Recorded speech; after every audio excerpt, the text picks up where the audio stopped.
Thanks for tuning in to 2-Minute PR. I'm Jody Fisher. A tried and true public relations vehicle is the press conference. In the movies, it's usually that scene where someone yells, "Summon the media!"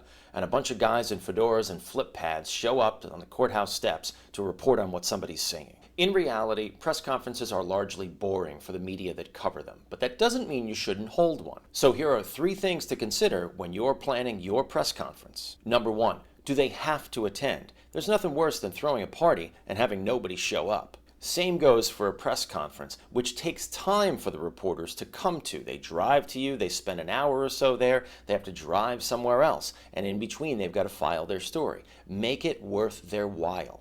And if there's a way that a reporter can report on your story without having to attend your press conference, you can bet they're going to do that. Number 2, put everything in one place. If you're going to ask reporters to spend a couple of hours coming to your press conference reporting on your story, make sure they've got everything there to do their job. Bring all your information and all your principles together in one place that hopefully is visually interesting and it helps tell your story. Which brings us to number 3, remember the visual.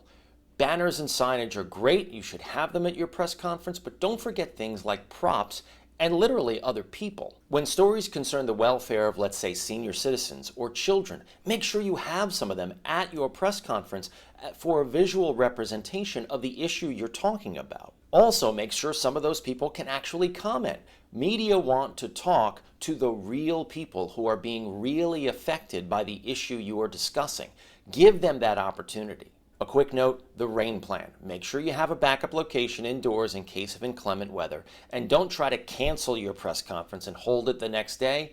50-50 chance, and probably better, media are not going to show up on day 2. Also, make sure your principals are generally available after the press conference. Reporters are typically covering competing events every day, and they may want to come back to your event later. Make sure that when they ask, is so-and-so available, that I can speak with them from the press conference this morning, make sure that person is available. Thanks for tuning in to 2-Minute PR. I'm Jody Fisher.